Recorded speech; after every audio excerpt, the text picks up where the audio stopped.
we're back for Warrior Nun fun with episode 3, Luke 8:17. Are you guys ready for this? No. I've been ready for 3 weeks. Yeah. Lucky number 3. All right, let's get into it. Who wants to start? It doesn't matter. Ava loves travel and new cities, apparently. Because Ava's never been anywhere. Because Ava was stuck in an orphanage without the ability to move anything but like one finger and her head for her entire life. And she had to tell us this in her favorite form of narration, which is a voiceover. I actually have number 1 Ava voiceover. Yeah, same. Wait, was there a voiceover? Oh yes, Yes, there was. Where's the voiceover? Did I watch the wrong episode? What episode are we in? 3. Where your camera went off? Not off, but like 3 is fun. All right, 3 is not a lucky number, apparently. Wait. Kaitlynn, what's your first scene? I said this opening scene is so cute. Ava just wants to experience normal things. Bree does this sign of the cross when cursing. But where's the voiceover? It's all the cute stuff is basically it's prior to her and Beatrice talking. She's like, "Oh, I love the feel of a new city," and like especially exploring it with a friend. She didn't. That was all the voiceover. Okay, so Ava and Beatrice on their way to the flower shop. Okay, so yeah, the voiceover we covered. I need to cover Beatrice's "damn it to hell" while she crosses herself because it was the cutest thing that's ever happened. Yeah, that's what yes. I was like, I love that she does the sign of the cross when cursing. Like, I love her so much, Beatrice. Cutest. Okay, can we point out the amazing golden retriever black cat energy that's also happening in this scene? Because Ava is just like a puppy and she's like, I want to go play in like the garden and the castles and all this stuff, and Beatrice is just like, bitch, we got a mission, like not now. I get it, not now. Like focus. I think there's a reason why Ava's my favorite and Beatrice is your guys' favorite. There totally is. She's a puppy. But like Bree said, it's, she spent the vast majority of not her whole life, since 8 years old and up, like paralyzed in bed. 7, sorry. So yeah, her probably formative watching years. Yeah, exactly. So she wants to go see all the things, and that totally makes sense. But like, bitch, we got a mission. Yeah. But I mean, yeah, it is bad timing. Totally bad timing, again, guys. Like, yeah, the timeline has been very short, so she has not been able to walk or do anything, and the whole time she's been fighting and running and not living life at all. And so like she has this one little moment while Beatrice is trying to figure something out, and they're like, well, we got nothing else to do right now. And I think you kind of know that she knows what Beatrice is going to say, but she just wants to throw it out there anyway. She's like, oh, I was just kidding, but do you want to? Well, that's the other thing. Ava's like, let's go on a date. That's really what this is too. She's like, we have like, they're not going anywhere. They're in the crypt or whatever. Yeah. Like, take me to a museum, Beatrice. Take me to a museum. Tell me all that private school stuff that you know. Yeah. Come on, Beatrice. Did you wear a shirt when you were in private school? Yeah, like what was the outfit like? Anyway, that's totally relevant to Renaissance art, Beatrice.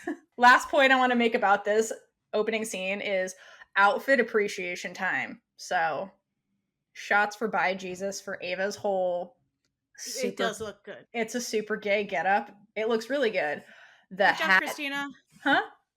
Great job, Christina. Yes, great job, Christina. The wardrobe, Christina. With a C. Wardrobe with Christina with a C. Yes, for Ava's hat, the chucks, the overalls, the sleeveless hoodie jacket crop top thing she's got going Most on. Most bisexual outfit award goes to. Like, yeah, seriously, for this outfit. Like, holy hell. Chef's kiss to that. And then also, I have to point out Beatrice's outfit. It's like wild by like Victorian standards because her ankles are showing. Exactly. So that's Beatrice opening up. Wild. So wild. Okay, so after they have this cute scene together, they shoot on over to the flower shop, which is where the OCS is leading them, or the little I said witch texting, the nun texting. Texting. Yeah, the whole time Beatrice is trying to figure out the nun texting because she's like, listen, I know Mother Superior taught me this at one point, but like I haven't texted anybody in a long time, so like I don't remember what this all means. So she eventually figures it out, and they land at the flower shop that's where the herbicide happened. Do we know what killed the plants? That's an amazing question. I assume a fight broke out, and killed the original OCS members that were hiding here, but no. You know, the same thing that killed all of the people. The same thing that killed all of the nuns. Come on, brain. Locust. But what is her name? Her harem. Oh, Camilla's harem. Thank you. Yeah, the same thing that killed Camilla's harem also killed the plant. So, moment of silence for the fallen. Okay. Do we need to play taps again? Well, we're not Americans. I don't think taps really applies here. I'm sorry, we play it so much on this podcast. It's a military funeral thing. So we were covering a show with American military. I got it.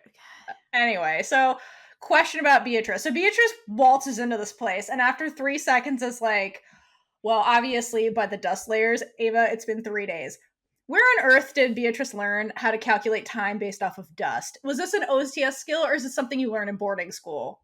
I don't actually know the answer to this question. It's a special project. She learned it as a special project out of pure interest. Special ADHD. Do you think she had?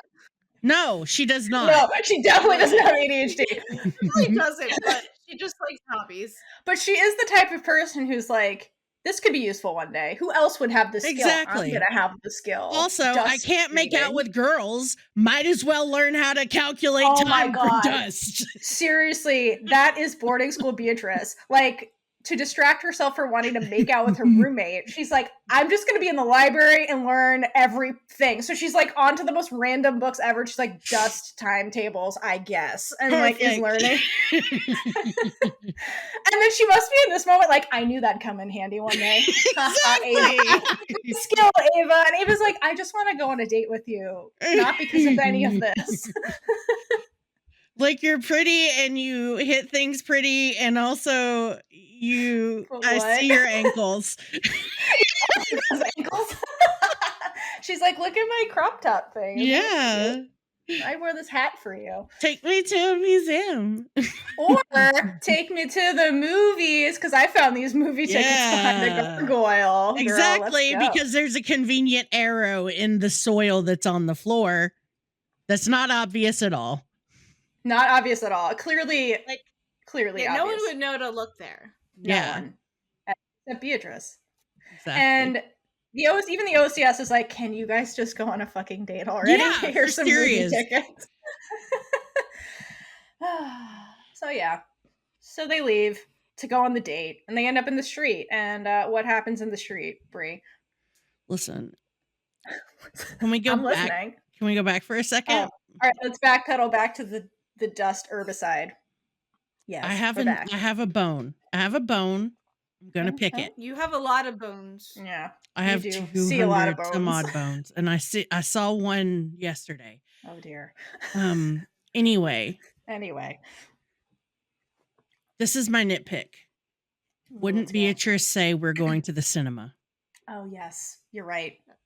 That British slang. You're right. She's British. She would say that.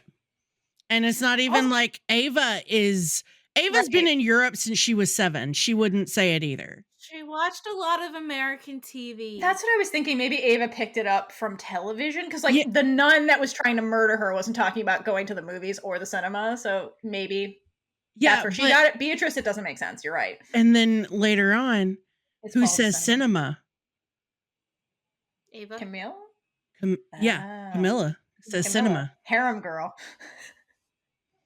Just a little, just a nitpick. That's all. Okay.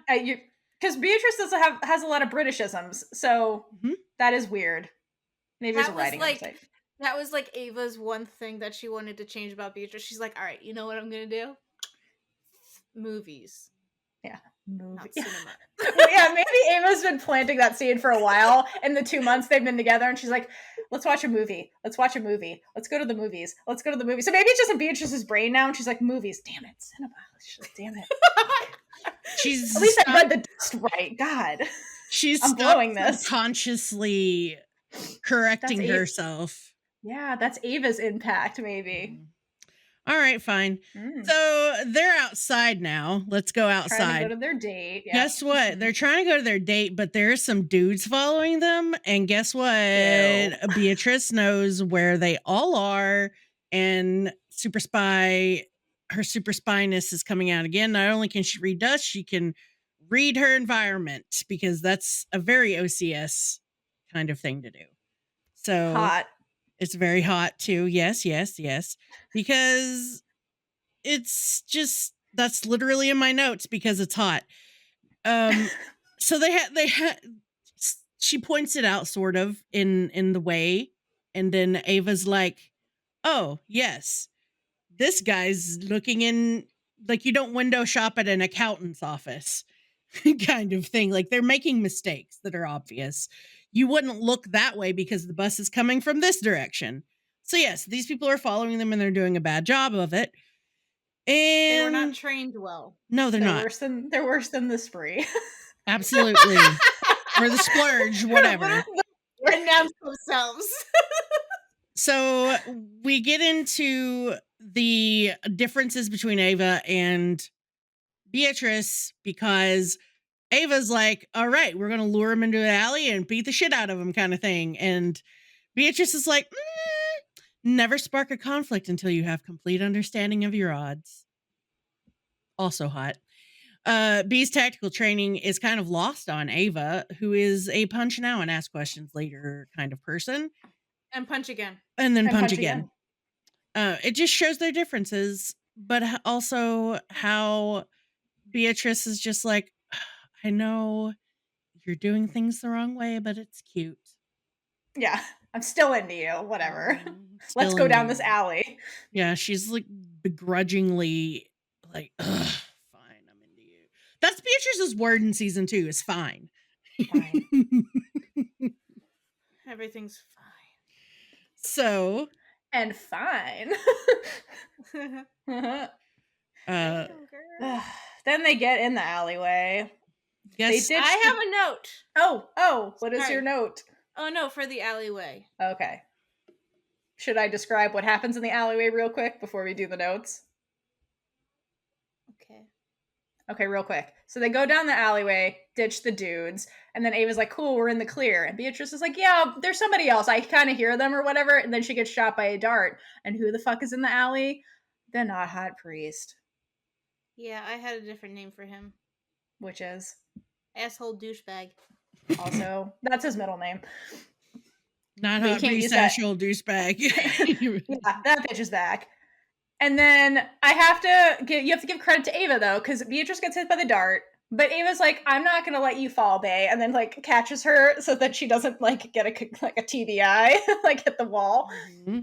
And she lowers her to the ground and then exchanges some words with the not hot priest, which I kind of love, where she puts it together like all his bullshit behavior, and she's like, I can't believe you did all this and betrayed all these women who trusted you just for power. So I love that, like, Ava notes that and picks that apart as his motivation.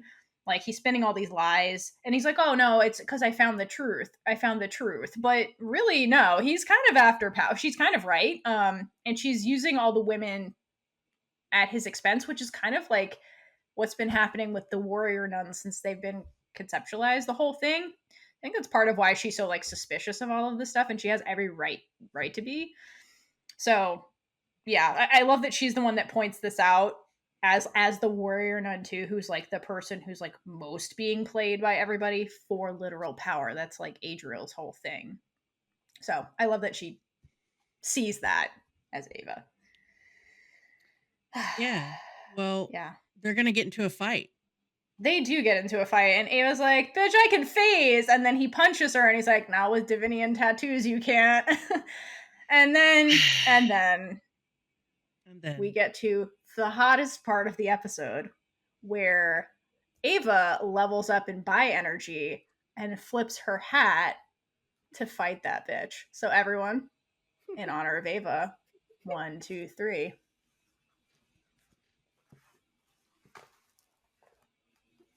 Hold on, my head is not made for hats. I do not look good at hats.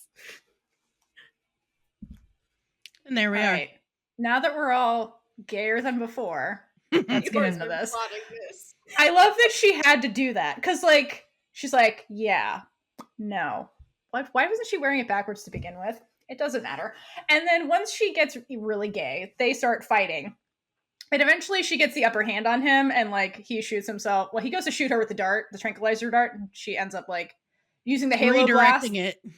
Yeah, but she uses the halo blast, the thing that Beatrice taught her to, like, supersede him and, like, get him to shoot himself, which is great. And then she's got a dilemma, right? She's got the passed out criminal that she really needs to, like, deal with, and Beatrice. And she's like, well, I can't carry both of them. And then 2 seconds later, it cuts to her carrying Beatrice. So I love that she's like, well, I guess I gotta make a choice here. Cuts to, I'm gonna choose my lady. Mm-hmm. She made the right choice, but you choose the lady every time. Yeah, I mean, duh. Exactly. So, and then we get a tranquilized Beatrice, groggy on drugs. Finally, drunk. Chef's kiss. Yeah, I know. Drunk Beatrice.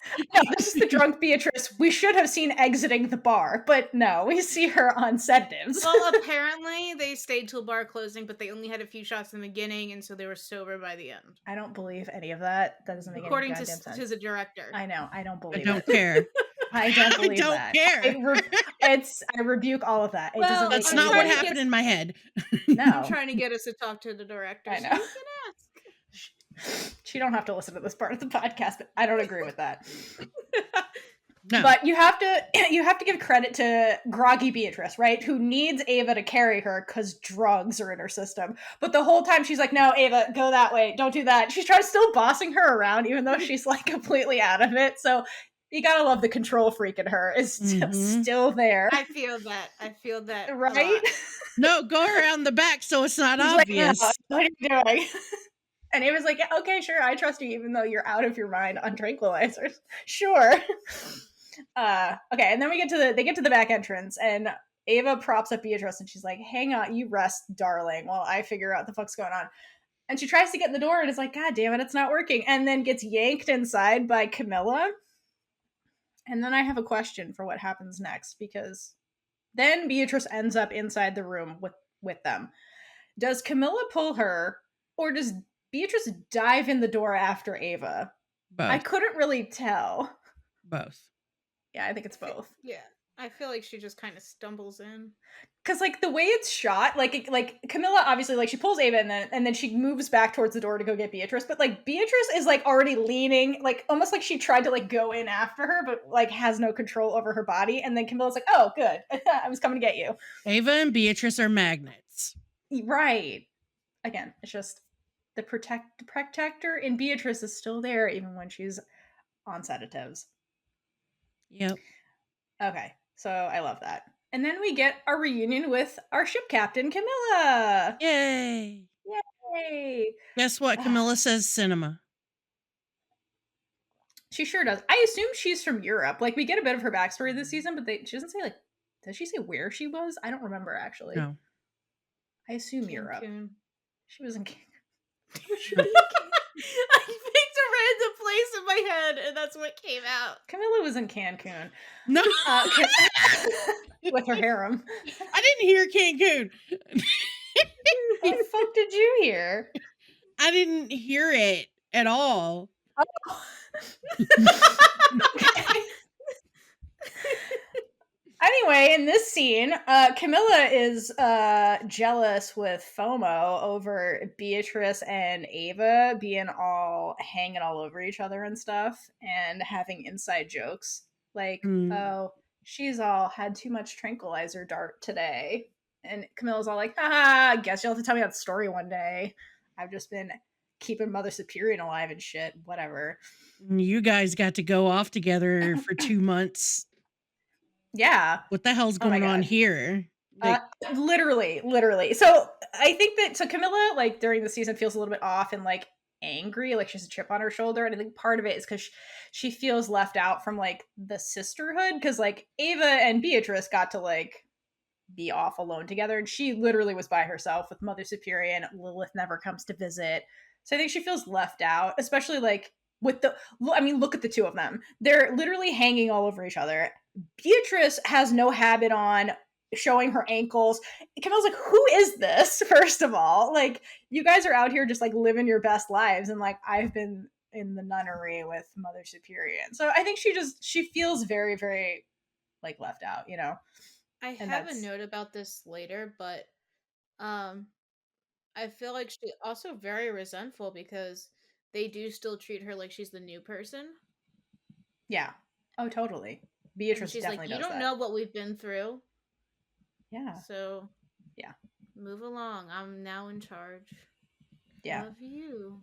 And what I say goes. And what I say is, sit your asses down, talk about your feelings. Yeah. Push those heads together, Camilla. Beatrice is, Beatrice is Beatrice, and this is Ava's life this season that's at stake. So, of course, she's going to be like double checking everything. Being a control freak that she is. Oh, yeah.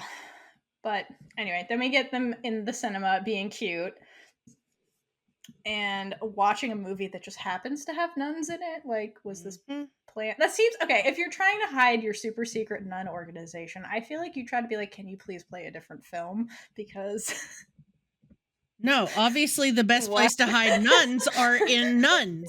Right. Yeah, because it's so obvious that it's not obvious, know, right? They're cosplaying, obviously. Obviously. And she's in her nun outfit in the cinema. So, like, anyway, just feels a little suspicious. Well, I mean, obviously nuns would go to a movie about nuns. Obviously. I mean, they are, clearly. It's obvious. But watching nuns having fun is not really why they're there, even though we get cute shots of, again, Beatrice and Ava hanging all over each other. We're here to meet Yasmin and see Mother Superior again. Yasmin! Yasmin! Yay!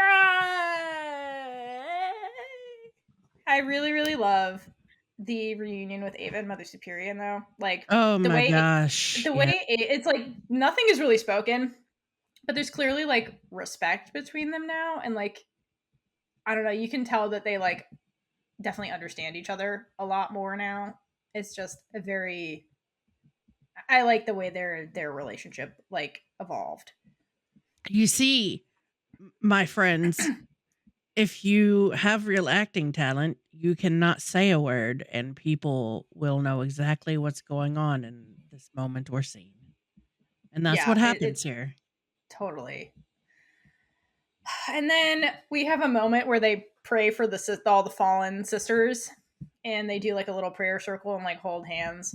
And I love that Ava is still not praying. Beatrice in the scene is praying, which I think is significant because Beatrice goes on this like crisis. It gets like a crisis of faith thing that's happening. There's a scene later that shows that she's in it right now, but even here, like in the beginning, you like what she was swearing, she still does the sign of the cross. Like she still prays along with them at this point because she is a believer in the religious aspect of what they're doing. But I love that they keep Ava as the non-believer, like the skeptic in all of this. I think that that's a big advantage for her in this whole her whole role as the warrior nun. I think that really helps her, honestly. And I think it also plays into her dynamic with Beatrice because you have a believer and non-believer.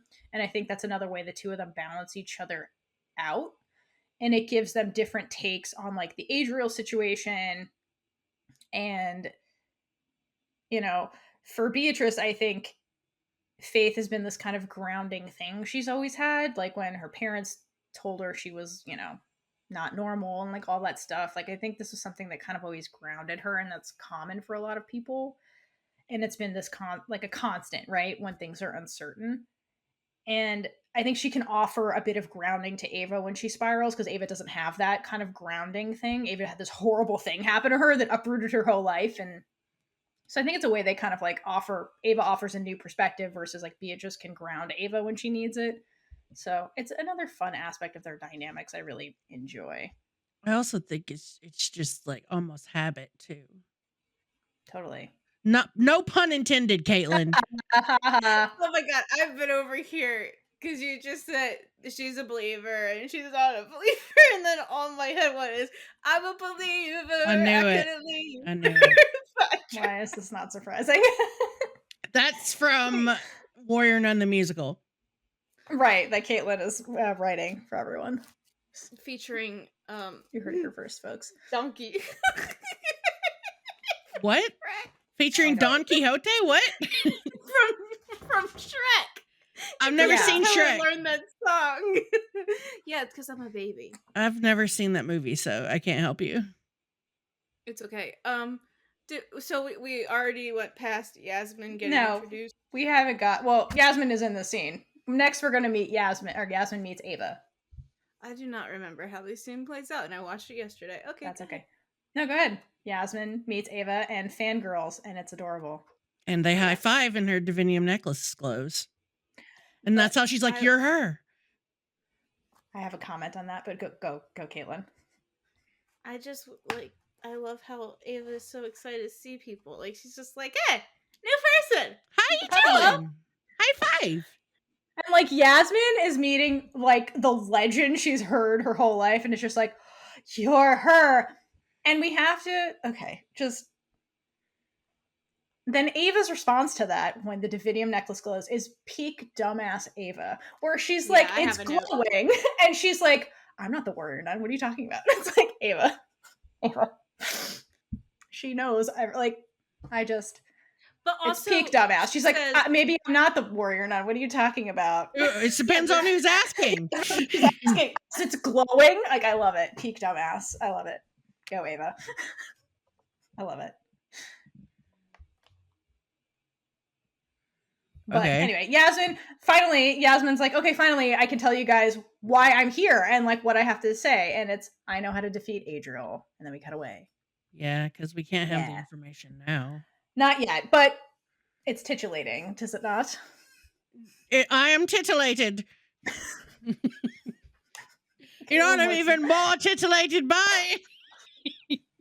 The fact that we're going to go visit Jillian and Lilith. Are you? Such titillating possibilities. We are not right today. Okay. Now we're going. I can't even. Guess what? The other side has healing properties, also a titillating fact. What is this accent? I love it. All right, so let's get titillated, everyone. All right, basically, Lilith. You combined them. You're too titillated to talk. She's Twitter-pated. Exactly. What we learned in this scene, basically, is that these two are teaming up, and basically they're making a plan to like figure out what the heck happened to Lilith. And my main takeaway from the scene when they're talking is that Jillian figures out that the other dimension must have some kind of healing properties just by being there somehow. Like it can cure things like cancer, and clearly like so her hypothesis is when Lilith went through the first time, these scales and the things she has in her body must be some consequence of like how badly she was damaged. Because remember in the first season, Lilith ended up getting pulled into the dimension when like the Tarask demon essentially like skewered her and brought her back through the portal it created. And so being in the dimension somehow healed her. And I guess part of whatever healing process happens there resulted in these scales, which seem to like reform whenever Lilith gets injured. So maybe it's some kind of like healing organic material from that dimension. So that's kind of what she's saying. And I'm wondering too, because like the scales kind of look like what the Tarask demon skin. So I'm wondering if like it's some form of like divinium that's organic because their bones are made of it. So what if it's like a form of divinium that's like more fluid and can like regenerate? So maybe that's kind of what's happening. And yeah, Jillian also is thinking like, well, with Lilith, it doesn't seem like you were there long enough to be fully healed. So like maybe that's why you're having all these glitches now. Like kind of the running hypothesis of what's happening. And so question for you guys, I guess spoiler if you haven't seen the finale of season 2, skip ahead like 30 seconds. But so in the finale, when Ava gets badly injured and ends up crossing the portal, is she going to get scales or like a new feature when she gets healed? What do you guys think? I think she will get a new feature. It won't be like Lilith because Lilith is literally going to be one of a kind. But because I think that because she has the halo, and now Rhea, I think Rhea is going to directly take an interest in Ava. I think that she will have no real physical appearance changes. But I mean, go ahead. Halo-y stuff will be blue. Ooh, that'd be fun. She could have like divinium, like Michael, like the divinium is in the parts, like the parts maybe that becomes hit the shrapnel that's in her. Yeah, maybe that becomes healing versus like deadly on the other plane, where it's actually an advantage versus a disadvantage. Yeah, so maybe. Ooh, so she glows. Yeah, but okay, so divinium doesn't harm the not hot priest and Michael on this side. Right. But it harms Ava because she has the halo. So what is it about the halo? The divinium's the only thing that can weaken, counteract the halo. Exactly. So what is it about what is it that they can't exist in the same space, really, as far as Ava's body is concerned? I think that the halo can't counteract it because they're like equivalent organic material, perhaps, which is how Shannon. That's like seems like that's how all the warrior nuns get killed, or at least that's what happened. The same thing happened to Shannon, right? She got the divinium shrapnel in her from that bomb, and it hit major organs, and they're like, well, we can't pull the shrapnel out. Like it's going to kill her because the halo can't heal.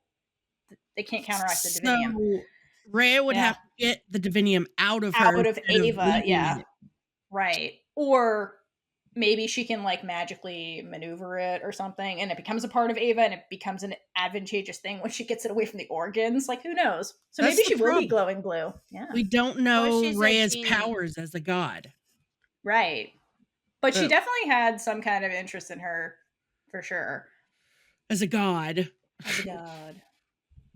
God is a woman. God is a woman. Confirmed in the show. God is a woman. Okay. So, other thing I think that is kind of, I just wanted to point out, I don't think we've pointed out before, that I think is kind of confirmed in this scene too. I think with the portal, in order to cross the other plane, I think you have to have some form of organic material from the other plane in order to cross, because that seems to be a common theme with everybody. Like Adriel was able to cross because he ganked the halo from somebody, stole it like a pirate, and then is like, woo, and he like passed into our plane. And then Lilith was able to cross because the Tarask demon had like a claw through her body, and it brought her back. So she had that the divinium in her body when she was being drugged. Because Jillian is like, listen, bitch, if I could cross into that dimension and like do all this shit myself and find my son, I would. But I keep getting rejected. And I think that's because she has nothing. Whereas Michael in last season was able to cross because he's covered in divinium. And then Ava later is able to cross because she has the halo. So I think that's a commonality. In order to like go between the planes, you have to have the common organic material to do it. And I don't think that Jillian has put that together quite yet. Mm-hmm. So she doesn't have all the information. Totally. But I think that seems to be a commonality based on everybody we have seen that has like gone between these portals. And so like theoretically, if there's a big war coming and they need to go to the other plane, like everybody, if they had like divinium armor or something, like you could send all the sister warriors potentially and they wouldn't get harmed. Just throwing that out there. There we have it. There we have it. Information. So, pop out. Fun stuff from that scene, but Lillian, Lillian. they're working together. That's their ship name. That's their ship name. I love it. It's perfect. Lillian. That's my grandmother's name. All right. So, Yas gonna explain. The crown of thorns. Yeah. Ariella imprisons Adriel. And the secret weapon is crown of thorns, like Jesus' crown of thorns. Hey, her order was made to protect it. Did we skip a scene? So Bree's like combining two scenes. Basically, like we go back to Yasmin and the gang for like a second, then we go to the Vatican, then we go back to Yasmin. I don't like the Vatican, so basically the Vatican scene is just like Adriel's followers have now invaded the church. That's the whole scene. Back to Yasmin. I got something. Oh, what you got? Something. That guy could have at least pretended that he didn't know where the cross came from. I know, right? Well, there are a bunch of fools in the Vatican, so we're skipping them. They're okay. All right. That's all I got. Tell us about the crown of thorns. The crown of thorns. It's the only thing that can imprison Adriel again. And Yaz's order was created by the warrior nun after Ariella, number 2, that I can't remember the name of right now. Me neither. Number 2. Anyway, so to protect the crown, and then they lost it, and now she thinks it's at a museum. So hey, guess what? Museum heist. Museum heist. I have a question. Okay, because I don't know the show apparently. Why did we go into Adriel's tomb? In season 1? Yeah. Oh God, why did they go get him? They went because they thought that was going to be, they were going to get his bones, and destroying the bones would enable them to end all of the stupid shenanigans. However, they were tricked. Yeah, that bitch was alive and imprisoned because he was a little bitch, and they didn't know that because basically the reality got twisted into a legend where he was this good angel that like did all this nice stuff and was buried, but really that bitch was in prison because he's a lion-ass pirate. And apparently only Yasmin knew about this. Yeah, he's a thief. So they got bamboozled. Yes. All right. Okay. Couple things. I apparently went off during this scene, but go ahead. Oh. I have half a page of notes just for this one scene. Oh damn. Okay. I mean, do you want to? You can go. Okay. I have like 3 bullets and then you can go off.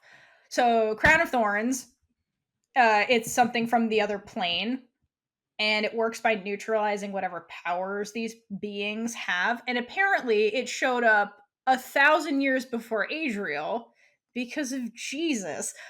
So I love the implication here and what they're trying to say. And I love that they don't explicitly get into this because that would piss off so many people. Because again, this show is basically taking Christianity and being like, well, what if this was really from another plane and legends got twisted and all this stuff? So that's kind of what they're hinting at. So I love that it was like, wait a minute. Jesus, and Beatrice is like, don't even bother. Because that's like a call to the audience. Like, don't get pissed off. We're not going there. That's kind of what that was. Don't go. Without fourth wall breaking. That's kind of what that was. Yeah. But Adriel kind of hints on this again later, I think in the other episode, where he's talking to the Pope, and he basically says, hey, my plane sent another ambassador to come here and make peace with you people, and you killed him. So like in referencing Jesus. So apparently like this is not the first time that like somebody from that plane has come here. So like Adriel kind of explains it that like Jesus was from that realm and you guys killed him and like neutralized him. So like this war, whatever's been happening, has kind of been bleeding into like Earth for a while. It's escalating now with like him stealing the halo and all that stuff. So I like the way they handle all that without like explicitly spelling it out, but explicitly saying, we're not going to fucking explicitly talk about this. Put it all together yourself. Like Ava's trying to. Yep. And also Beatrice is already in this position of like, no, I cannot deal with that now. Don't go there, Ava. Yeah, Beatrice is already having a crisis of faith, and she's like, I can't. I'm trying to keep it together right now. Please, look at my ankles. Just don't. I have to keep you alive, so don't. Right. I'm losing my threads right now to reality. So I love all that. And last piece about this before Kaitlynn takes over. I like that the reality of British colonizing assholes, like as their last act of oppression, like raiding sacred relics that Yasmin tells, like it's such a thing that happens with like colonialism and stuff. So I love that line that she has in there. Yes, I do too, because we often forget how the impact of colonialism on the entire world and how much these countries should have minded their own damn business. And like what a wrench this put. Like she's like, hey, my order was like guarding this thing, and then some like asshole invaders like stole our sacred shit. Like, and look at a wrench that puts at everything. So I do love that line, and I love that Yasmin explains that. Wonderful. Thank you, Yasmin. Thank you. All right, go Kaitlynn. I'm just gonna go through my commentary. Okay. Do it. I have to figure out where. Oh, I had another note for the Popey scene. Are the people like the evil laugh because of the demons that they put inside them, or is that just them?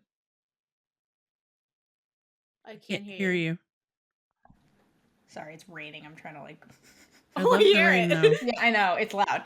I don't know. Actually, that's a really good question, Kaitlynn. Maybe it's the demons. Like, stupid human. Or these people are just assholes. I mean, either tracks. Someone in the writer's room was like, but if we make the crown powerful, someone is going to ask about Jesus. I don't feel like Ava would have given up so quickly about asking about Jesus. She would have tried once more to talk about it, and B would have to put her hand on her shoulder to get her to shut up. We'll say that happened off screen, and she's like, yeah, but she's like, shh. Don't. I feel like she'd mention it later. Yeah, I feel like, and like, also, I don't think she's gonna let that go either. In like 3 years, when they're like living together and shit, she's like, so about Jesus, it's been bothering me this whole time. We have to talk about this. Someday when they're back on the plaid couch. Yeah, on the plaid couch. This is the plaid couch conversation. Yeah, absolutely. I didn't catch this the first time we watched this, but Mother Superior saying Ava language, for some reason that just really made me laugh. I love that. Yeah. I'm like, you're not in a church. Like, chill, woman. Next commentary. I love Mina. She's so good. Mina's amazing. Ava is way too happy to go to this museum. I really don't like museums. Ava wants to date Beatrice, so she's excited about museums. Also a heist. I think she's excited about the heist. It's just two things to be excited about. A heist with her girlfriend is a date in this world. Because they're gonna have downtime. They're like, okay, we've checked things out. Beatrice, tell me about art or whatever's in this building. Or, make out with me in the corner. Either way. The bathrooms. The bathrooms in museums are always great. Life lessons from Bree. Sorry, the Library of Congress has the best bathroom. Just saying. Tax dollars. Not Walmart? No. The Library of Congress has a marble bathroom. Yeah, like. I'm sorry, I've never been there. Speaking of colonialism. Anywho. You act like I'm cultured. Any more notes about this scene, Kaitlynn? I don't know where the next one is for. Okay. So I'm just gonna say it. All right. Camilla is Beatrice's biggest fan. Yes. But Yasmin is Ava's biggest fan. Yeah. That's accurate. Yeah. No, like think about Yasmin. She's been waiting to meet the word on her whole life. Like this is a big moment for her, and she's very excited about it. It's very adorable. Absolutely. All All right, is it time for Museo del Prado? Museo del Prado. Museo del Prado. Let's do it. We're back in the habits, guys. Wait, can I tell you what my title is for this scene? Oh, yes, go for it. Nuns having fun at the museum. Named after the calendar, Nuns Having Fun. Nuns just wanna... Kaitlynn put up a picture of nuns having fun, the calendar. Hey, they could the opening montage could be that calendar. I'm going to be editing this and I'm going to be like, Bree, no, I don't feel like it. I'll send you the picture. All right, fine. All right. Anyway, so everyone's montage. dressed like nuns. Yeah, they're all back in the habit again. And the entering montage is basically them like checking the layout out, security cameras. Everyone's pretty serious except Ava, who literally cannot contain her joy about this heist. So like she looks like this oddball sister who's just so into Renaissance art. Well, everyone's like pretty serious, like working. It's amazing. When they're entering through the metal detector, important detail, be it the beads, the rosary beads, do not go through the metal detector because they're tech. So good job, guys. And how did they get through? Huh? How did the thingies get through? They put them in the personal bin where you put your wallet and stuff. They put the rosary beads in there, so it didn't go through the metal detector, but they went through it. But there's usually a different metal detector thingy for the personal item. No, that's not a metal detector. That's like something where they X-ray through it. Yeah, exactly. Yeah, so like they don't care. Yeah, it's not a metal detector. They're just looking through the stuff. Right. Well, when I say through it, I mean literally. These are rosary beads. Sure, sister. Yeah. They don't think they get away on like being holy and not being suspicious. That's why they dressed like that when they went in. Okay, and then the song playing. Something's Going Down by Jamara. The song choices in season 2 are excellent. I just wanted to shout out Beatrice's sunglasses. Beatrice's sunglasses also great, but shout out to all the songs in season 2. They're really, really great. All right, inside the museum, we learn an important detail that Yasmin has never seen this crown because remember it was stolen. So they're like, she's like, listen, it's in here. I just don't know exactly what it looks like, but I think it's probably this thing that's chilling on this statue. And we won't know for sure though until Ava touches it because the power is revealed when the warrior nun touches it. So we don't know what the crown of thorns is going to do until Ava grabs it. So that'll be fun. I like when they're trying to get into the museum to do the surveillance that so Beatrice can put the rosary bead bombs everywhere. The distraction is Camilla going up to the guard and being like, sir, there's boys being rude by nude pictures and statues. And the guard's like, again with these motherfuckers? Like, like that must happen like literally all the time in these museums with all these like nude art. But I love that that's hilarious because she's like, I'm just an innocent nun woman, can you go make this stop for me? And it works like a charm. It's wonderful. Absolutely. Then we get a snarky Camilla moment number 2 so their jobs are Beatrice is putting the little rosary bead laser disablers everywhere strategically, while Camilla's job is to disable / bug the surveillance cameras. And they're kind of like chilling by one, and we get to see some of Camilla's really cool, super cool nun tech where she pulls these like little cross pins, like hairpins out, and like flicks them onto the security camera. But then Beatrice is like lingering and like watching, and Camilla gets really mad, and this is where she's like, why are you checking my work, Beatrice? I'm not a rookie anymore. Like, I've graduated from bottom of the team. Like, what are you doing? Shouldn't you be focusing on like what you're supposed to do instead of watching me? That's when I wrote that note. Yeah. And so the crux of this is like, from Camilla's perspective, she's again feels left out because she was the rookie and like Beatrice was looking out for her in season 1. But over the past couple of months, like, you know, she's had to fend for herself and like stand on her own 2 feet. And so she perceives it that way when really this is Beatrice showing her hand because she's a control freak and she's worried that something's going to go wrong when it comes to the mission, which is Ava. And Camilla kind of sees through this a little bit and she's like, you know, you can't control everything. Even he, pointing to pictures of Jesus, like he couldn't control everything. Like, who the fuck are you? Like, and this is the glimpse of Beatrice's crisis of faith, because when they're in front of the painting, she delivers the line of, God, why have you forsaken me? So, like, she is having this crisis of faith that's happening right now, because I feel like Beatrice, you know, is a control freak because she couldn't control who she loves, and that's been a sore spot her whole life, and she has all that internalized homophobia, and so, like, she's trying to overcompensate by, like, controlling what she can, which is, like, all the skills she has, and now this mission with Adriel, which is really keeping Ava alive from her perspective. Like, she feels like she's losing control, and so she's trying to control every single thing that she can. And I love that it's with Camilla, who's like gonna call her out on it, because I think Beatrice hasn't had somebody really call her out about this. So yeah, I think that's what's really happening here.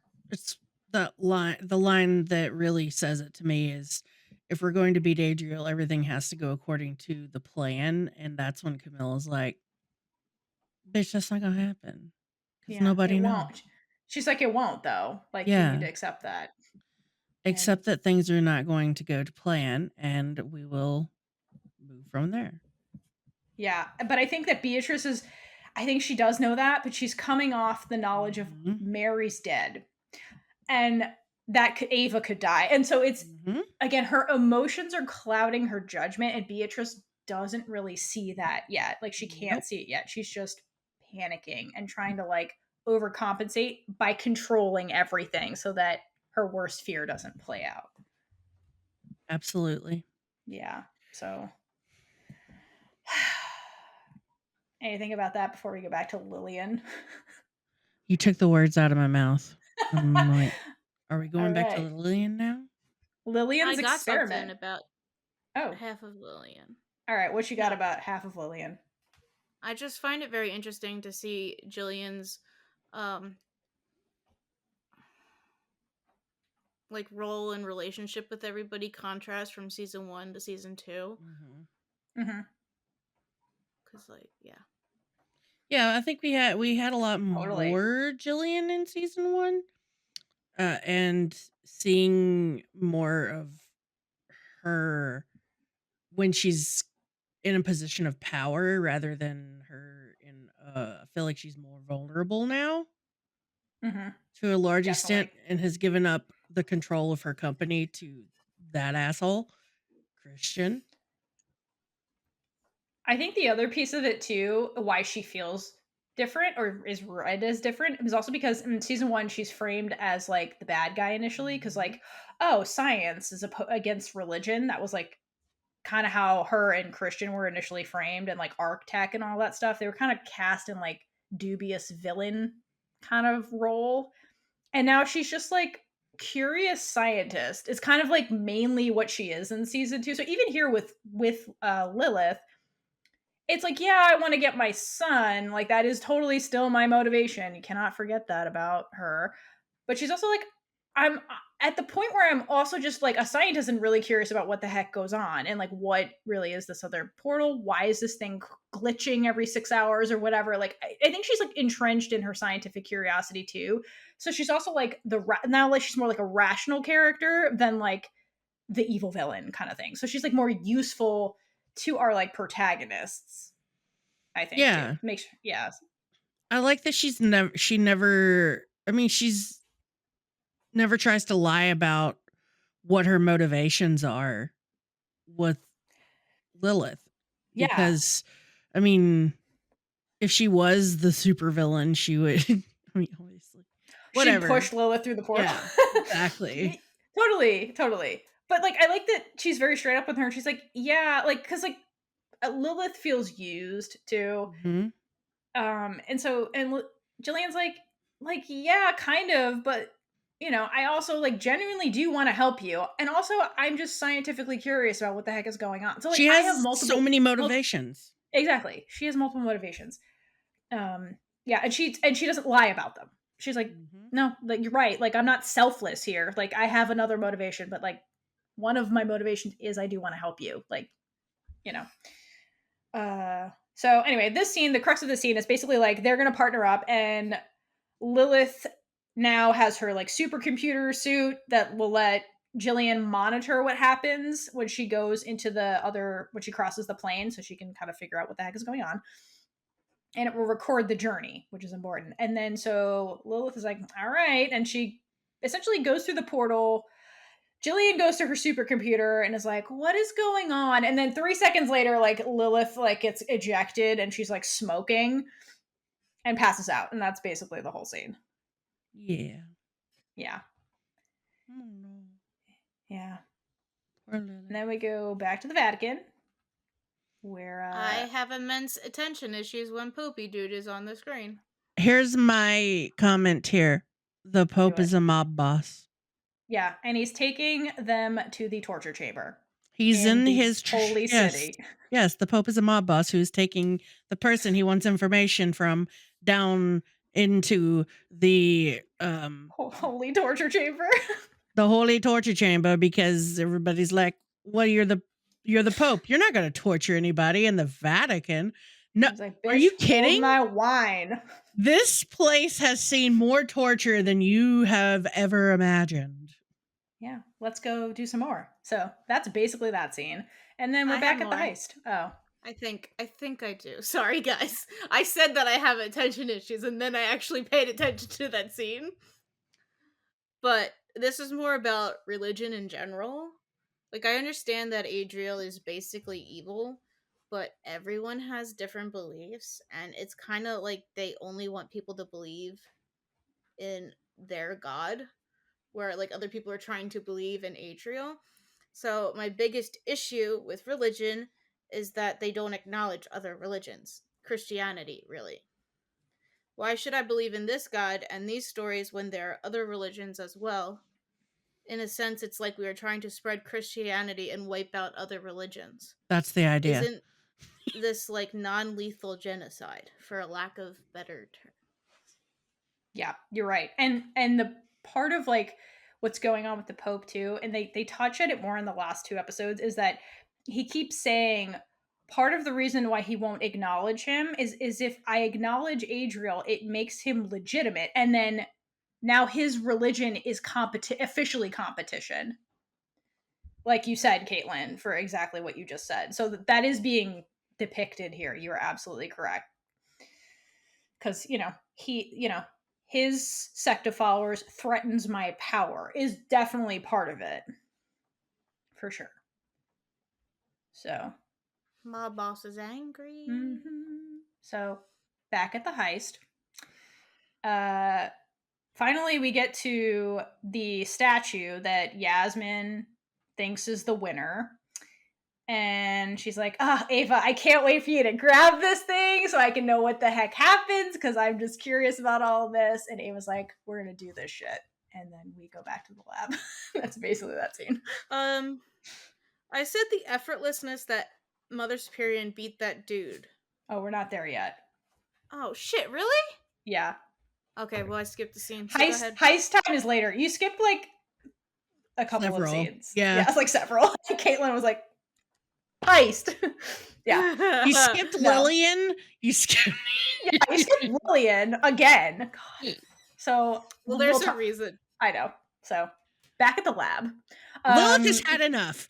Lilith is like, I'm smoking, like I'm in pain, what the fuck? And Jillian is like, what just happened? And Lilith, this dialogue is really interesting. Lilith is basically like, I was under a scorching sun for hours. Like, how do you think I'm doing? And Jillian's like, I just saw you walk in there and then come back like seconds later. Like, that's impossible. And then we get math that hurts your brain. Okay? Before we get to the math, Lilith also says, I don't know what happened, but I get the one thing I do know about being on the other plane is that I was not welcome there. So that's a big thing that's never fully explained, but I think is very important.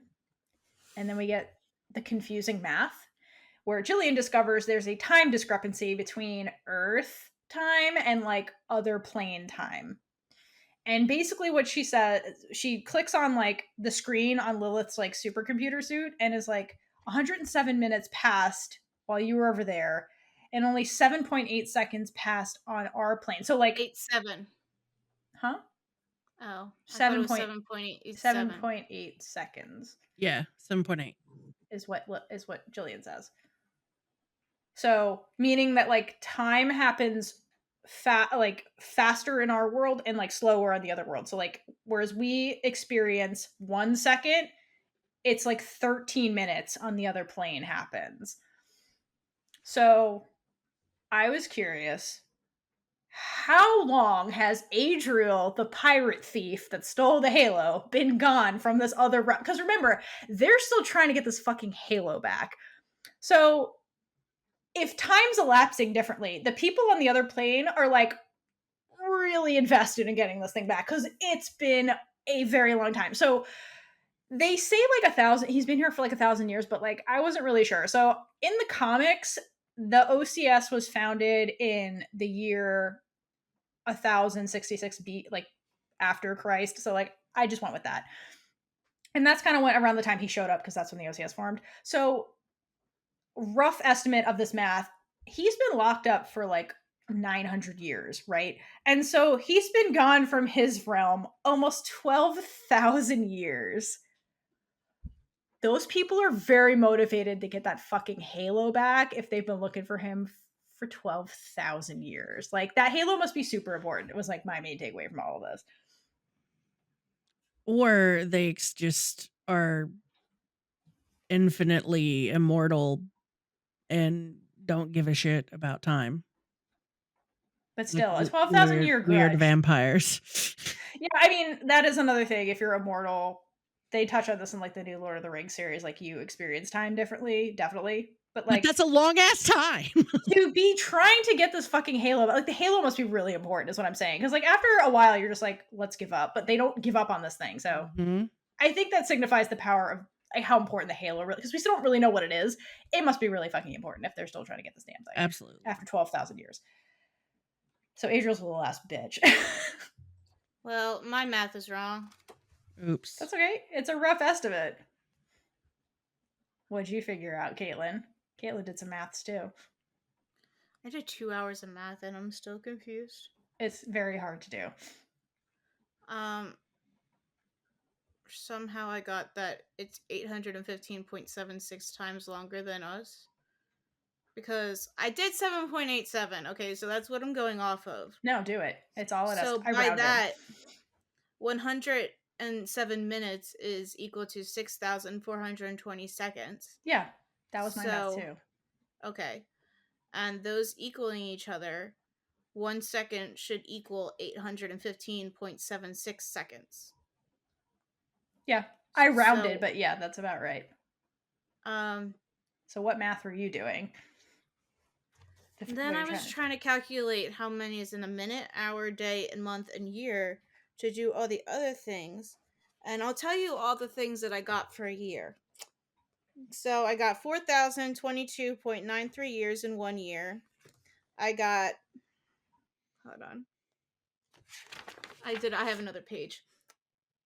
Oh, hold on. I got distracted in this episode again by the math. And I got 608,157.6 years in a year. How did I get that? I did 60. No. What the hell did I do? Okay, 815.76 should be... Oh, shit. Again, I got distracted. Not distracted, but like...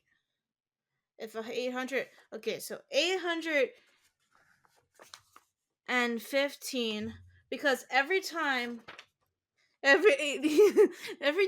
I did this, it always came out as 815.76 seconds in a second, 815.76 minutes in a minute, 815.76 hours in an hour, and I feel like I did something wrong but then at the same time, like, I don't know if that is right, but if we do that, then 815.76 months in a month times 12 equals 9,789.12.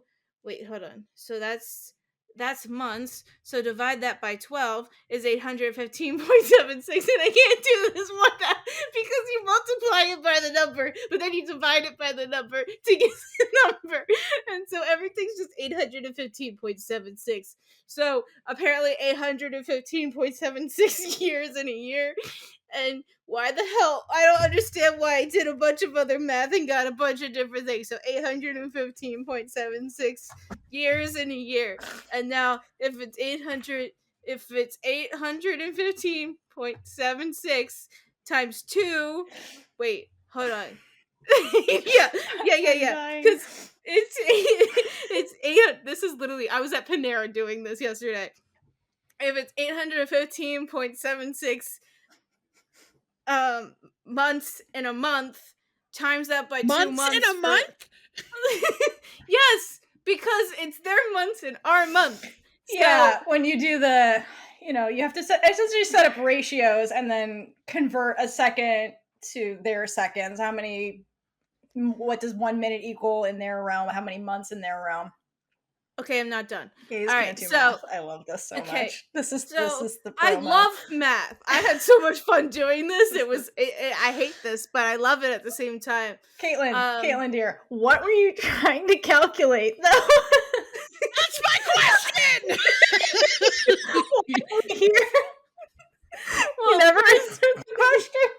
In my mind, you're just laying out the numbers of pi or something. What are you trying to calculate? Just simplify it. No, well, hold on. I'm still working this out in my head. All right, so hold on. But I need to know what the whole point is. I'm trying to explain it. You're not explaining it well. Just let me finish. Okay? So I was trying to figure out their time with our time. So how many is a second, minute, hour, day? I wanted to figure out a baseline time. Right. Then I was going to calculate the 2 months, which I'm doing right now because I finally figured it out. So times 2, divide that by 12. 135.96 years in 2 months. Okay? So, how old do we think Michael is? Like 20? 19? Now, okay, so 20. And how old was he when he went bye-byes? Oh, good question. Not you, dogs. Not you. You're not going nowhere. 10? 12? I don't know how to judge children ages. We'll do 10. So, yeah. if he was only gone 10 years in the other realm... Damn it. She lost the thread. She had the thread and then she lost the thread. I don't think he was there the whole 2 months. Because remember, No, that's what I'm trying to do. I'm trying to figure out how long he was actually there. Totally. Because he had to found the Samaritans and all that stuff. Alright, so, hold on. Oh, I got this. Okay. I've never seen her this excited. I know. Unless a dog was involved. I love dogs. Okay. So 815.76 years and 815.76 weeks in a week. Okay? So 8. You can keep going. I'll do this math. I'm going to figure this out, okay? Oh, I believe you. Because I don't have anything for the next few scenes. That's right. All right, so while Kaitlynn does gay math, we will go to the Holy Torture Chamber. How does that sound, Bree? Pope Games. It's the Pope Games. That's what I'm calling it. The Pope Games. Yeah. May the odds be ever in your holy favor. Yep. So, and of course, we have to start this with the Pope pontificating about how he misses the good old days of medieval torture, because of course we do. And the whole point of this is he's grilling his, defector about how Adriel's actually making these plagues. Because he's like, listen, I understand this is bullshit, and he's probably from this other realm because, I have the OCS in my pocket. So, truly, tell me how he's actually doing this. And the William the Traitor won't break because he's like, listen, I'm a true believer. He's the real deal. He's really doing this. There is nothing. But then he starts singing a different tune when he gets his hand crushed by the good old medieval torture device. And when he gets shoved in the Iron Maiden, and he's like, no, just kidding. Architect's helping him. So, which is Jillian's company that has been hijacked by Christian because she's been lost in the sauce this whole time and is like not reading the fine print and is like, sure, do whatever you want, business stuff, whatever. So he's been helping Adriel manufacture plagues because he has the power in the company right now. And the Pope's like, cool, thanks for that, and leaves. And when he's in the hallway, he spots a nun, stupidly dressed, who has one of those Adriel crosses visible on her arm because she's an amateur. But the point of it is that, okay, the Pope now has to be super suspicious of everybody in his inner circle because it's being infiltrated slowly by Adriel's like nut jobs. So he's like, oh shit, I'm running out of time. The walls are closing in on me. I can't trust anybody. So he's even more of a mob boss now. Okay. Can we pause for a journey into history? Yes, journey us, titillate us, Bree, please, with all right, I will titillate you with some knowledge of the Catholic Church and torture. Do it. So, the Catholic Church has a storied history of using torture to make heretics confess. And this is the history that the Pope is referring to when he's talking about, we used to do this like for breakfast. So, some Catholics in France had their own interpretation, and Pope Gregory didn't like that because it was seen as centralizing power away from the actual Pope. So he deputized a bunch of clerics that would go from town to town seeking the confessions of heretics and questioning them with torture. Hey, guess what? That's where the Spanish Inquisition was like. Also, go back to that Spanish Inquisition. Everybody remember that? That was a fucking rollicking time back in the day. So you had that. They just have so many instances of using torture to get confessions out of people they want confessions out of. And it's all about power.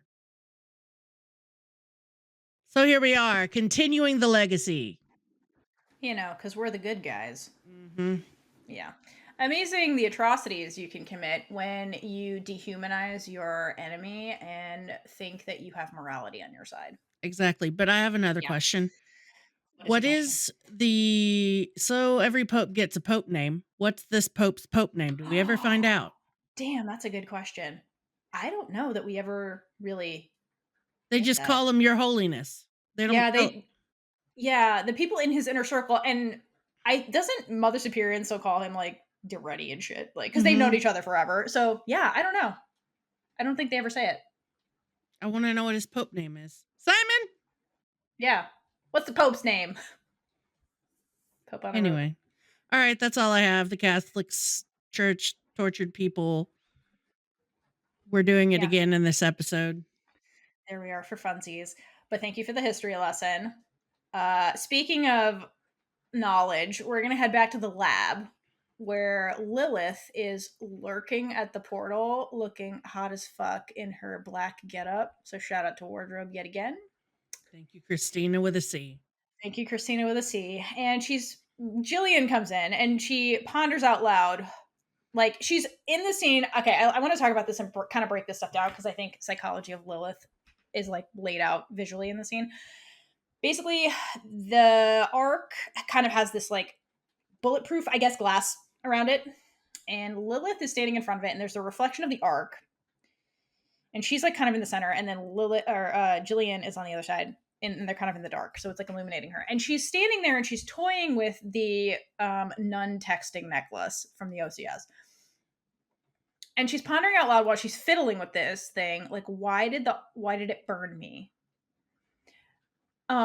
Why did something over there not want me there? Like, I felt this presence that I was being hated by something over there. And it's a very valid question. And I think that what's happening with Lilith is a crisis of faith too, kind of like Beatrice is happening, but hers is more like an identity crisis a little bit too, because at this point, I don't think Lilith feels like she belongs anywhere. That's why she's toying with the OCS necklace, because like that was her sisterhood. That was a place where she felt like she belonged because she was on track to be the next warrior nun, and then that was taken away from her by the not hot priest, really, who intervened and made it Ava. And so she doesn't have those sisters. Not one of them has come looking for her. So like she doesn't feel super connected to them right now. Then she like went and saw her family, like blood relations, and her mom was like, "You will never please me because the one thing you were supposed to do is become the warrior nun, and you'll never have that. So basically, you're a failure forever, and you're not my daughter." Is basically that whole conversation. So she's like, "I don't have a family to rely on." And then I tried to go back to this. I'm like, maybe I don't belong here. Maybe I belong over there on this other plane because like I have all these scales now. And then I get there and something hates me and doesn't want me there. So she's like, where do I belong? I have no answers. And so she's like between realms in a way. And I like the way they're visually showing us that, where she's like divided against the arc, which is like the other portal, and she's toying with the necklace. And so I really love that visually what they're doing with Lilith while she's having this kind of like crisis a bit. It's giving. Okay. I have a question. Okay. Yes. When it ends, I've never understood this. When number ends in a 5, do you round up or round down? Up. Cool. To the next whole Thank number. you. Math. Well, if you do it to the second decimal place to the first, then I'm doing third to the second decimal. Yeah. Go ahead. All right. Well, yes, I agree with you. Everything you just said about the visual. Everything in this season seemed so intentional with, I mean, everything in the season before was intentional as well, but this season they did a particularly wonderful job of using the visuals to tell the story as well as the dialogue. So there were a lot of things to pick up, and that made it a much more rich story for me. Oh, totally. And in this scene too, I like that you mentioned the dialogue because again, they end up having a falling out here, these two. Mhm. And the word that ends up provoking Lilith is when Jillian says we're partners. That's the word that really like triggers her because she feels like she has no one. And like here's somebody who she's questioning. This is the scene where she's questioning her and being like, you have other motivations, you're not sincere, you really don't care about me. And Jillian's like, no, we're partners in this. And that's when she's like, I don't have anybody. Like, no, like she gets really triggered because she feels like she has no support system and this was all an illusion. And she feels very isolated. So she's like prime for being taken advantage of, which is like what happened last season with her, where like Doretti took advantage of her and like played into her ambition to like manipulate her. And so I think she's afraid of that happening again. And ironically, it kind of does when she goes over to the next person for answers because she's ripe for being like groomed and taken advantage of. But she's accusing Jillian of doing that.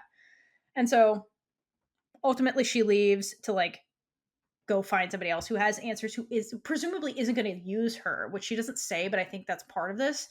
And like ends up getting used anyway because she's just an isolated, vulnerable person right now who has no one. And it's really, really sad for Lilith, you know? She was like gonna be this golden child and like she has like the fall from grace kind of thing and is trying to like figure out how to navigate and it's just has no one to help her, you know? Unfortunately, she keeps running into people who very easily spot that vulnerability and are using it for their favor. So I kind of almost see it as the leaders of two cults have taken advantage of her, which you've got the Pope and then you've got Adriel does it too. Adriel's going to do it as well. So obviously it's just so sad that that's her story. Yeah, and it's really sad. I think it's sad too with Jillian because Jillian, like, she's like, I'm really not trying to use you. I think we both have interest in like the end goal here, and we can work together to figure all this out. But Lilith is she doesn't want to be used, so which is understandable. It's just clouds how she reads this, I think. It does. It does. And I think the other really interesting thing to point out is the similarities with Lilith and Ava, because I think they both end up on this journey. Because if you think about it, like, Ava got the halo and she never asked for it, and then Lilith gets these powers from the other realm that she never asked for, like both of them without their consent. And the difference is they both go on these journeys to like figure out how to navigate the situation, but Ava ends up with support and Lilith is robbed of support, right? Because like she's important to the OCS, so like they kind of have to be there for her, but Beatrice ends up being a person who's there for her no matter what. So she ends up having support while she goes through on this journey, versus Lilith had the illusion of support. The minute she's not the warrior nun candidate anymore, people are like, where's Lilith? I don't know. And so she's like left to like navigate this alone. So those characters are very similar, have very similar stories, but like it goes to show you, like, with and without support, how that can kind of play out with people. Yep. So it's interesting. Yes. Yeah. Cool stuff. Lilith is our lonely character. Okay. She is. Can I start by telling you what my title for this scene is? Yes. Do it. What is it? This is Ocean's 19. Ocean's 19. Flush Mother Superior. Oh, there's so many. This scene is awesome. Shout out to Mother Superior for trying to distract the guard, pretending to be a feeble old woman, and then taking him out with her misandry. I just love it. Without any sweat. Was that wasn't Kuko, right? No. Because we have to figure out when it's Mother Superior. It's the episode where she's fighting she's protecting the Ark, and there's a bunch of people, and she slams somebody against the wall. That's him. That's later. Got it. Thank you. Yeah, so, yeah. And then let's follow up that fun time with Yasmin driving the van. Or if you can call it driving, sure. It's not her fault. Okay, I love this conversation because Camilla, snarky moment number 3, and she's like, what the hell? I thought you said you had these cities memorized and shit. And she's like, I do. I remember I'm like what is she, like the keeper of knowledge or whatever? She's like, I do. I memorized all these cities. But it's your fault because you assumed I knew how to drive them. I just have the layouts in my brain. So poor Yasmin is like, basically she's like, my read on her, and it's very evident during the whole heist, is that she's like been in the library her whole life. And she's like, I have all this knowledge, but no one taught me how to apply any of this stuff. I'm just here to give you knowledge, not like act on the knowledge. So like they have to like get her to be like, no, you're part of the team now. You have to like do shit. And she's like, what? No one taught me how to do any of this stuff. And so to her credit though, like she did drive them, did she not? Like she does do it. She's like, I don't know what I'm doing, but I'm gonna try. Like she's a team player, is my point. They're alive. That's what matters. We're screaming, but did you die? The van still drives. The van still drives. Yeah. Did you die? There are no nicks on the van that we know of. Right. Her driving can't be that bad. I think that Camilla was being dramatic. I think there's that. And then I also think Ava and Beatrice are still like making her jealous. Yes. I feel like what? Go ahead, Kaitlynn. I'm sorry. No, you're fine. What? I feel like Camilla is rude to Yasmin because they used to focus more on her when she was new, and now that someone else is coming in, she is being defensive. Ding. I think that's part of it, for sure. That's a great observation. Mm-hmm. I would really like to see Camilla and Yasmin bonding more. I agree. I think they'd be besties once Camilla is in a better headspace for being friends. She would tell Yasmin about her former harem. Yeah, they can swap harem stories. Okay, wait, but back to Ava and Beatrice. So I think Ava and Beatrice actually made Camilla in a bad mood because let's be real, they had time to kill because daytime they were in the museum scoping out the place, right? And then they come back in the middle of the night, like long after closing, right? So there's time to kill. So I imagine they went back to whatever hotel compound that they're at to like get changed in their nun outfits and all that stuff. And I assume that like they got back and they're like, here's the plan. We're going to do this. Okay, we have like 5 hours to kill. And then I think Ava and Beatrice went and, because they're used to being alone, went and did their own thing. And I think Camilla just felt left out again. She's like, I thought we were supposed to like be sisters and bond and stuff, and like you guys are still like really tight and I have no friends. And so I think she was sad. And then Yasmin was probably like triple checking her notes to make sure they had the right stuff, and like she had the street layout memorized. So I think Camilla just feels very isolated, I think. And you're right, Kaitlynn. I like that take that she's probably jealous too, because like they do like focus, like Mother Superior like takes time to talk to Yasmin and stuff. So I think she's feeling like detached from everybody a little bit. What? Do we think that Ava was in the other realm for 3 years? I mean 3 days, because Jesus rose on the 3rd day. That's a cool theory. She is bisexual Jesus, so. But that's taking the mythology of Jesus again and not taking the fact that it was just a Reddit thing, okay? Sorry. I'm trying to figure Reddit. out how long she was gone. No, Simon said something about that. I'm trying to find it, but I can't find it. Yeah. I bet it's in the Warrior Nun Discord. I'm not in there. No, I'm saying I can find it later. Okay, but I need it now. I'm sorry that I'm not instant. Oh my god.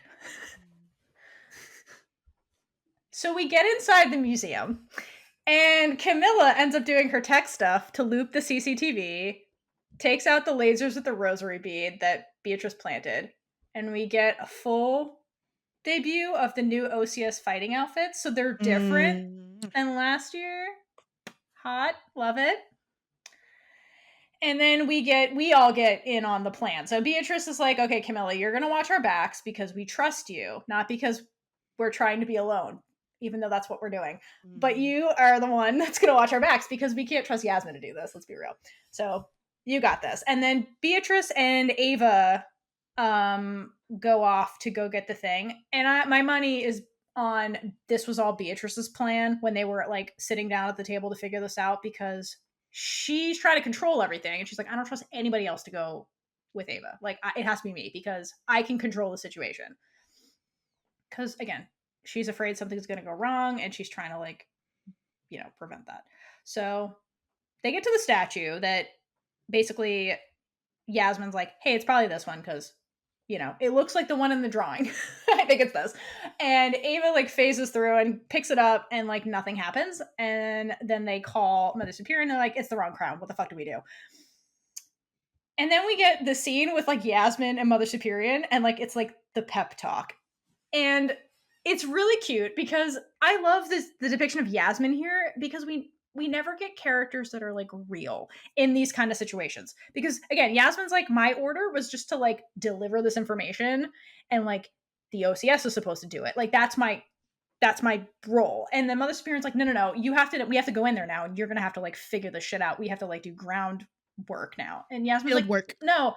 Yeah. She's like, well, I don't, yeah, field work. She's like, I don't, but I'm afraid. And like, it's so real because like not everyone is like Ava's like, let's just go punch people. I don't care. Like she's fearless. Whereas like some people are just, they freeze in that scenario if they're not ready for it. And they're like, I'm scared. Like, I don't want to go do this. Like, I'm not prepared for this. So I love that Mother Superior, like, instead of like yelling at her, like Camilla was a minute ago, like just fucking do it. She's like, okay, all right, I get it. And she gives her like an OCS cross and she's like, this will protect you. And so like, being like, hey, like, you're part of the team, we're in this together, like, Yep, you got this, you can do this. Like she builds her confidence like a true teacher, like leader does. Like it's a very cute scene. I do love it. And Yaz is adorable. I do love her. It was wonderful. I love these characters. I love these actors. Yeah. I don't, like you've said it. Realism. You said everything that I thought because we share a brain cell. So we do. Anyway. Jillian and her dental glasses. That's what I call them. I know. No, for real. Those are like dental work glasses. Like, girl. And I love the way she like wears them for the rest of the episode. I got a root canal in like 20 minutes. Yeah, I'm just, I have my own. I bring my own. Yeah, and what does she find with her glasses? That Count Chocula is in the other realm because she like adjusts the footage and is like, oh shit, there's a creepy face in a mask. Who doesn't love creepy face? Yeah. So apparently Count Chocula's real and Jillian. He's on the other plane. Yeah, that's what I learned in this scene. that's what we learned, and that's what it's canon now. It's canon. We're gonna carry it on. We're gonna be eating Count Chocula for a while. I love Count Chocula. Me too. We've had the Kool-Aid of Chocula. I don't know. Okay, wait. Side's tangent story that pissed me off. So, all right, I live in a city that has like small bodega style like grocery stores, and Count Chocula, if you don't know what that is, it's basically like a Halloween themed cereal. That's like Cocoa Puffs. Yeah, it's like chocolate with marshmallows. Puffs with marshmallows, right? If you've never seen it. And it's seasonal. It comes out in October, like for Halloween, because Count Chocula is a vampire or whatever. So I'm an October baby, so October is my favorite. And so I love Count Chocula. It's like my favorite cereal. So I'm like, yay, okay, it's time for Count Chocula. And like the bodega store that we go to had it on the shelves. And I was like, great, okay, I'll get it later. It was literally there one day and then it was gone. And I never saw it again. And I was so upset. And I was like, no, man, I want this cereal. What the hell? So for my birthday. Julie would let you get Count Chocula? Well, Julie, my wonderful wife, like drove to another store out of the city and got it. She is adorable. Our stupid bodega never got it. Was like there for one day and then they're like, yeah, that was it. I hope you guys got it. And we never saw it again. I was like, what the fuck with this fucking store? It was like October 1st and then I never saw it again. I was so mad. I didn't think it was possible to love Julie anymore. I know. I was so annoyed. Julie is great. Julie's great. Julie's a great supporter. Yep. That's the other takeaway from this scene. I'm glad we can enlighten you guys. How did we get the Count Chocula? Because that was who showed up on the screen when she like was like, oh, let me adjust for the time lapse in the lab. And then it looks like Count Chocula to me. Got it. But we're going to leave Count Chocula and go back to the heist now. The oopsie at the museum. The oopsie, where, all right, so Mother Superior talked Yaz to go inside. And basically, Yaz is like freaking out, and Beatrice is not helping. She's like, we have 3 minutes and 47 seconds. And she's like, can you shut the fuck up? I need to like figure out what the hell's going on, and this is stressful, and I don't know what I'm doing. And so Yaz keeps stressing Beatrice every time Beatrice projects her panic onto everybody, because like, again, she has a one-track mind. She's like, save Ava, save Ava. And Yaz is like, just get my brain to work. And then she puts it together. She's like, okay, wait. This is my order did this. They must have hid it somewhere where like colonial fuckers, treasure seekers would not have found it. So it can't be with the guns. It can't be with any of this stuff. Where would a woman hide it? And so they end up in this other room that now has a bunch of lasers because they didn't think about this when they had the rosary beads. And it's basically like a statue of a nun from, I guess, the time period in which her order was founded. And it has her great-great-great-grandmother's habit. Put a pin in that. And Yaz is like, there. It's got to be there because my order did this. That's my direct lineage. Like, it has to be this. So, question. If Yasmin is descended from an order of nuns, how on earth is her great-great-grandmother? How did Yaz get here? If she is descended from all these nuns. The nun breeding program. How did this happen? Artificial insemination. In like the 1 year BC. Wait. No, because not all religions. They're Catholics, though. In Catholic, nuns don't procreate. It makes my brain hurt. No, I know that, but I'm like, even if they were going to math. Okay, we're just gonna. Should we sidestep this like the Jesus talk? Let's do that. Okay, so I don't know either. I don't have an answer. I don't no idea.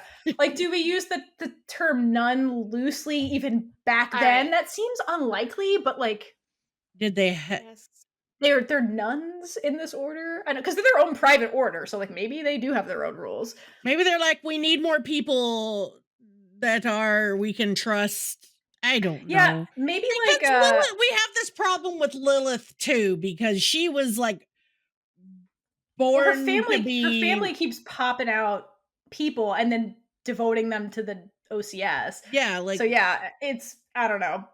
But maybe like, the same thing. Great Gary grandmother. Yeah, I wonder too, like maybe if warrior nun number 2. Because again, remember one of them was Jewish. Like maybe the term is used loosely in the OCS, and so therefore, when that warrior nun created this secret sect, she was like, "Hey, only people in your family." Like it's maybe she made it so private that she's like, it has to be like your daughter. That's what I'm saying. Maybe they only trusted the. Yeah. So that has implications too. Yeah, I feel like they use the term loosely as kind of a thing. But anyway. At the heist, we have less than 3 minutes to go, and Ava's like, whatever, I can phase through these lasers. And she does for the most part until, like, again, the halo keeps getting flipped off like a switch, she says. But she recovers and ends up getting the crown. And what happens when she actually touches the right thing is, like, it's basically just like a wooden headband, and then when she touches it, the thorns come out. So the halo activates whatever power, which I don't understand this either now that I'm thinking about it. So if the warrior nun, oh, never mind, they were warrior nuns. Wait, no, this actually doesn't make sense. So hold on. Okay, if the warrior nun is the one that activates it, meaning the halo activates it, then with Jesus, when they were using the crown of thorns, the halo had to be here. But that was before the OCS was founded and before Adriel stole it. So how did that work? The halo must have been here before. Or the halo's not the only halo. Ooh, I like that. A halo was here. That's interesting. But yeah, like if that's the thing that activates it. Yeah. Interesting. All right, cool. And they gave Thanks for putting that together. To the Romans. Yeah, maybe the Romans had it. They were the evil villains all along. Well, I'm just saying, somebody from the other room was like, here's this thing that, and then they trapped the make it stop. Oh, yeah. I see what you're saying. But yeah, cool stuff. So while this is happening and Ava gets the crown of thorns, Camilla is in the other room being haunted by Adriel. Ugh. And is like, fuck, it's a trap. And then calls Mother Superior on the telecom and is like, it's a trap, bitch, it's a trap. But by then, it's way too late. And the not hot priest rolls on in there, trips the alarm, which locks Beatrice, who's hysterically screaming at this point, off from Ava. And basically, he disarms, because punch first Ava tries to punch him. He disarms her, puts the crown of thorns on her head, knocking her out and immobilizing her, and abducts her out of the room.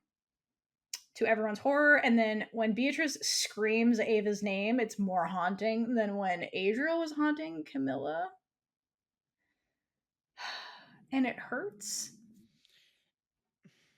It hurts. Whoever the people, I saw several comments about how I thought Beatrice would react more. And I'm like, were you watching the same show? I feel like I'm not watching the same show as some people sometimes. First of all, the blood-curdling scream of the name Ava. She's behind. She cannot phase. Remember, only Ava can phase through shit. Beatrice cannot. It's an iron gate. What is she supposed to do? There's no way around that. And then the next episode, she's literally panicking and yelling at Camilla because of what just happened. And she spends the entire episode doing nothing except tracking down Ava. So, like, what did you want Beatrice to do in that moment? Cry? Like the least. She was gripping the bars and screaming. Like, what was she supposed to do? She doesn't have projectile weapons. There's nothing she can do. Like, this is her actual worst fear, like, playing out. She cannot control what is going on in the other room. Like, nothing. She did everything she could do from her plan. Like Camilla foreshadowed, the plan's not going to go as you're planning, and it didn't. And then she's trapped out of options in that moment and just has to watch it happen. And there is nothing she can do. This is Beatrice losing all control of the situation and watching it play out. Like, there's nothing she can do. My last note on this. That's the point of the scene. It is. And my last note on this scene just says Beatrice's scream makes me very sad. It hurts. It hurts. Christina, how could you? We have Christina. How could you? Can we? How could you? I need therapy bills paid for. By that one scream. By that one scream. But don't worry, the episode gets worse because then Lilith pays a visit to Adriel, and I hate it. And that's how it ends. I said Lilith goes to the dark side. Yep. And then I said, gross, we end on this. Yep. I don't know. Yep. That's all I have to say. No. I know. Bad Simon. Bad Simon. Bad. All right. Before we wrap this up entirely, let's check back in with Kaitlynn and see if you've gotten anywhere with your math. I feel like we're just reported the news and we're going to I know. Kaitlynn. Back to you, Kaitlynn, for gay math. Okay. In downtown gay math land. I just circled my conclusion. The issue is that I found another person's calculation and Simon said it looked good to them. It's completely different. So I redid all of my math with 7.8 instead of 7.87. So I threw out 2 hours of work from yesterday and I redid it. Okay. According to me, 7.8 seconds. We already know that. 7.8 seconds, 6420. 6420 divided by 7.8 is 823.08 seconds in 1 second in our world.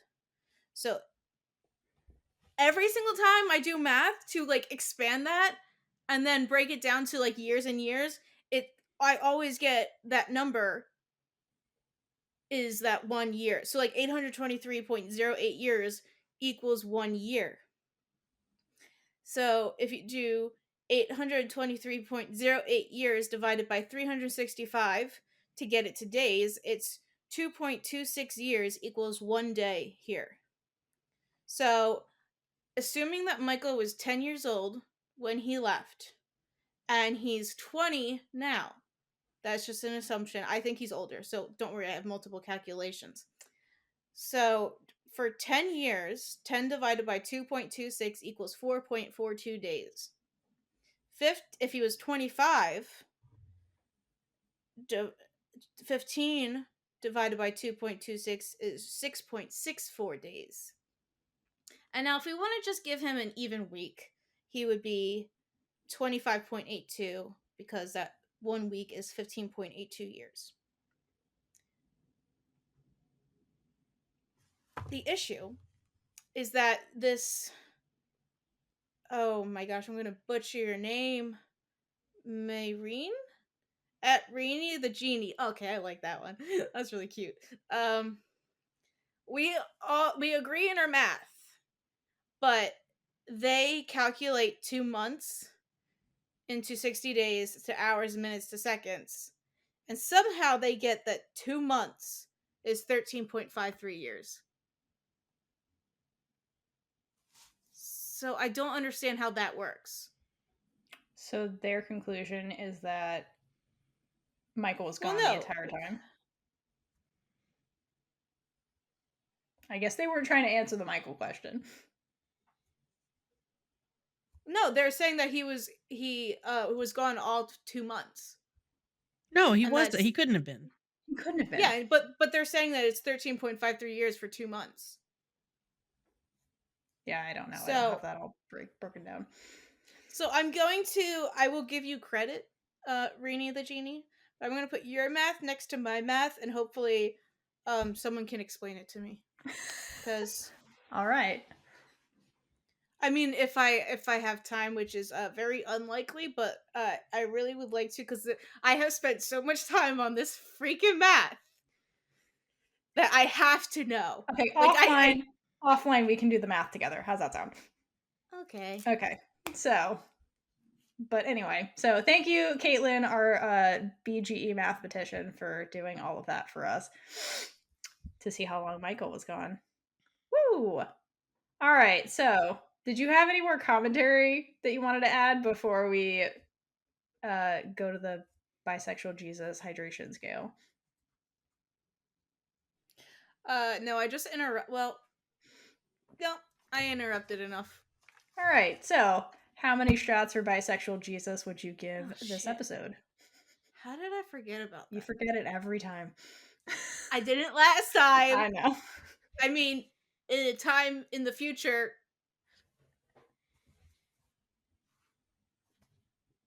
I think. Who knows? I can't. I'm not mathing anymore. No more math. We're done with that. Yes, in the future. I mathed anyway.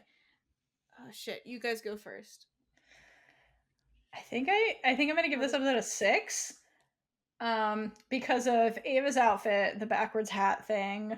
Yeah, I think them being cute at the beginning. Beatrice just being like a protective wife the whole time. And Beatrice's outfits, also the nun fighting outfits. All good I stuff. gave it a 7 for everything you just said. Nice. Kaitlynn? I'm sorry. They corrected their math and I was looking at it. I agree with 6. All right. Which is ironic. Because Michael was apparently gone for 6 days. Oh my god. it all adds up. It all adds up. 6. The math finally mathed. Wow. We did this in the episode, in the reaction as well, I believe, because we did the devil's number. Wow. Well, yes. Bree broke it this time because she said 7. The curse has been lifted, everyone. So thanks for joining, and hopefully all that math made sense to you. And we promise not to do math in the next episode, and hopefully in future episodes. So join us next time when we get to the midway point in season 2 and continue on our fun with nuns warrior nun journey. Yay! Yay! Bye. Bye. Say bye, Kaitlynn. Say bye, Kaitlynn. Bye. I gotta do more math. No. I have confirmation. My math is right. Stand back. David Hayter, who I believe was the director. Was he the director of this episode? I don't have it written down. I'm not sure. They figured he spent roughly 15 years on the other side, and saying that he was back for 7 weeks before finding Ava. That makes sense. So that matches my 15 years that I estimated here of 6.73 days, because he would have been back a week. Woohoo! We've just proven that gay people can do math, so suck on that. You heard it here first. Proof is in the math. So you can do math too. I love math. Go STEM! Bye. Bye. And with that, we've been Big Gay Energy. If you like this episode, check out all our other episodes right here on YouTube. Please like, leave a comment below, and subscribe for more amazing, super gay content. If you'd like to support us, check out our merch store, or join our Patreon for early access to episodes, exclusive content, and so much more. Until next time, stay safe and hydrate for lesbian Jesus.